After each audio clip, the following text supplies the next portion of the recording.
dealing with culture shock. So what were Kohl's 3 categories of culture shock symptoms?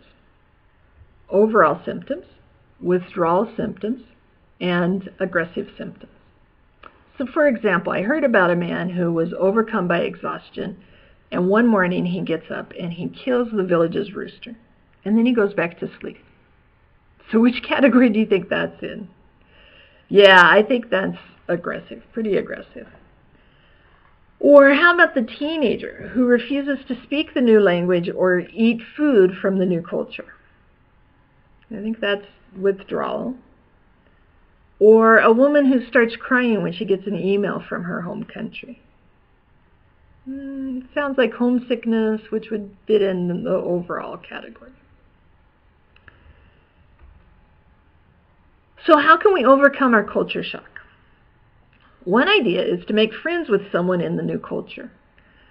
The problem is that once depression sets in, it's unlikely that we will have the drive to look for friends. In my opinion, people should be advised to work extra hard at making new friends during the honeymoon stage, because later it becomes much more difficult.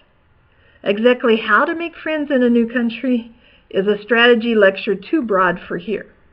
However, 2 of the most important characteristics about looking for new friends are 1, being open-minded, and 2, being willing to take a risk. So risk takers will be much more successful at gaining new friends than risk avoiders. Once depression hits, then activities that can be done alone are helpful, such as reading books about history of the new culture, or learn about some of the heroes or heroines.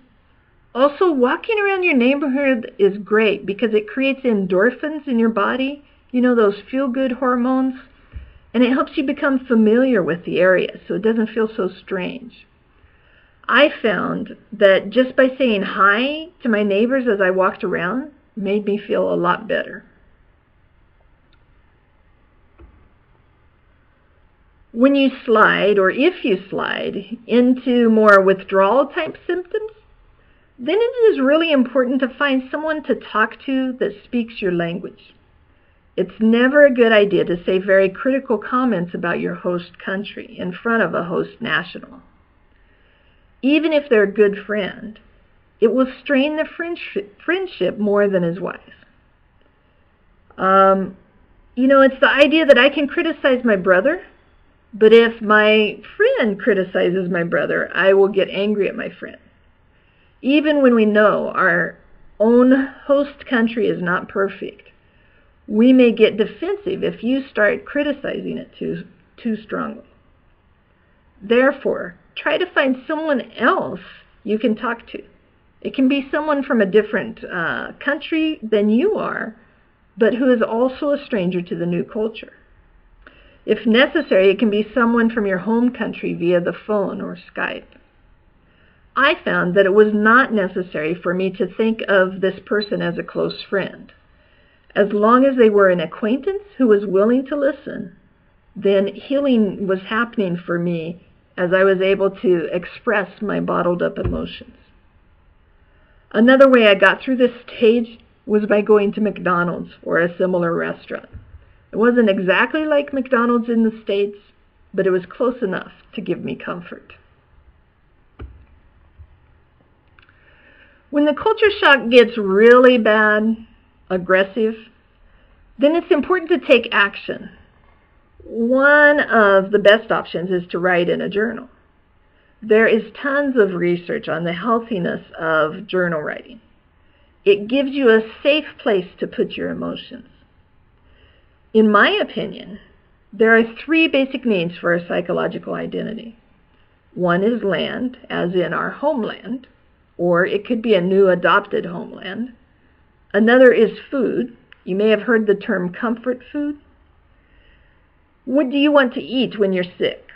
What foods give you comfort? And the third is language. Being able to hear and speak our native language can be like comfort food for our soul.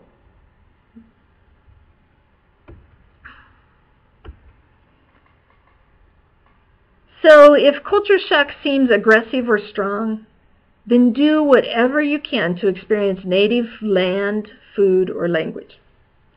For example, while McDonald's in Japan is a little Japanized, okay, the Hard Rock Cafe is not.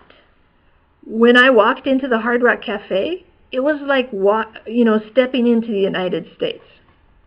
While I suggest speaking your native language to someone for withdrawal symptoms, I suggest listening to your native language for aggressive symptoms. That's based upon my own experience. It seemed very tiring sometimes to hear only Japanese when I understood almost none of it. Mind you, this was before the spread of the internet. When I found out that most U.S. movies were just subtitled in Japanese, but still had the English audio, I was thrilled. It was so exciting for me to be able to walk into a Japanese video store and rent a movie I could watch or listen and listen to it. Okay. So I realize you may have different ways of dividing these or different ideas of how to deal with the shock symptoms. And I encourage you to share your own ideas with your students and help them realize and recognize that you also went through something similar. Awareness is such a large part of successfully navigating the culture shock ride. And knowing that you're not alone when going through the culture shock is also important.